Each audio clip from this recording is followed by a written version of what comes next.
Hi everyone, I just wanted to do a speed recap of the entire budget process from soup to nuts. So the first thing is that you pick the month that you're beginning with. So say you're starting in September, you start in September, you update the check date number cells with the actual check sub date. So say we said for September you get paid on the 12th and the 26th, so you would change that to 9/12/14, 9/26/14.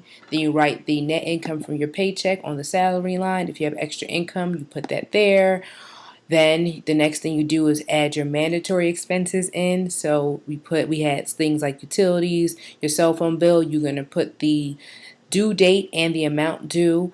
And in case of debt, you're just putting the minimum. So for the initial setup, you're only putting the minimum because remember, we're putting the mandatory. The mandatory is just the minimum. Anything over and above is your decision. So the initial for the setup is just the mandatory.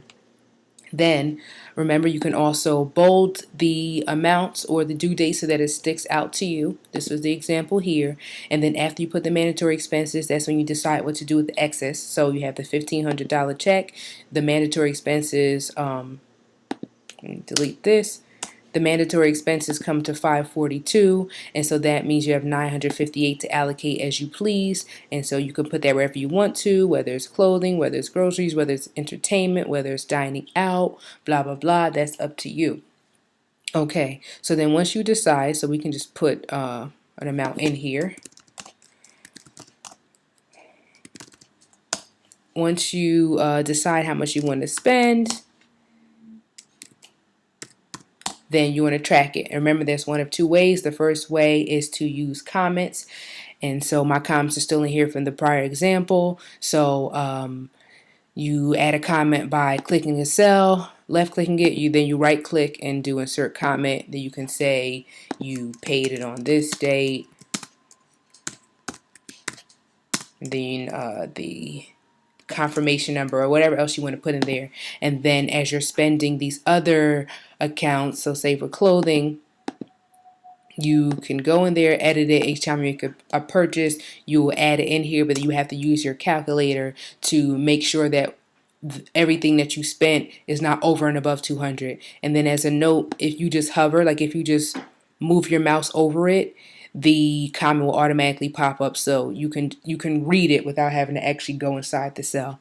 Then the second way was to use a separate sheet, and you would take the categories and the amounts and enter them into the second sheet. So say there's clothing for $200, then you go here, you would just type in clothing or whatever category and then put the amount. And then as you spend, you would just put the name of the store, the date, and then subtract the amount that you spent, and that way it calculates for you, and at all times you know how much you have left in that category. Then for credit cards, you can also track that spending. You will put the beginning balance. So in this example, you already had a $50 balance in your card at the beginning of September. Then you went to 7-Eleven, you added $5 more, so now your credit card balance is $55. Okay, so then what do you do when it comes to the second paycheck in September? You essentially you would do the same thing. You look at what you made. You've already entered the mandatory expenses, and then you decide what to do with the excess. You put those all in here. You would track it either by adding your comments, as we said, and then if you use the second option with the tracking on a separate tab, you would just copy it. So you would right click the tab itself, you would do move or copy, create a copy, maybe you want to move it to the end, press OK, and then you want to right click again, rename it. So maybe you want to rename this September 26th tracking so that we know it's the second paycheck. And then at that time you would just clear out any values that are in here because this is a new pay period, so clear contents. And then you have to just refresh your credit card balance. So at the end of the 9/12 paycheck, you had $55 as the balance, so you would change this to 55, and then you would delete this because it's a new pay period now. And so then any other new expenses you make, it would just add it to the 55. And the last thing I talked about was monitoring your debt. So, and then the debt payment. So remember that's in conjunction with that debt tab, and the debt tab just takes the total of your monthly debt payments. So we had in the example of September, 300, 400, 300.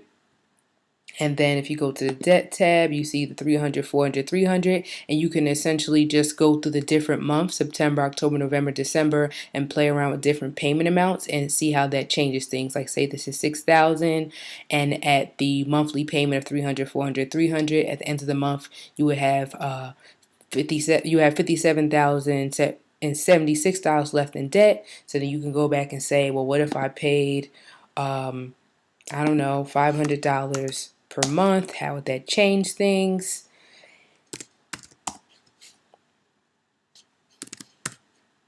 You see, oops, let's do this, 325. Okay, so the total would be 500, right, for the month. Then you would just carry that over to October, November, and December. And then you go back to the debt tab. And then look, now your debt will be down to 55,000. So you can just play with different scenarios and see how much you want to accelerate your debt payments, if at all. And that's all up to you. And that is my quick recap. All right. All right, guys.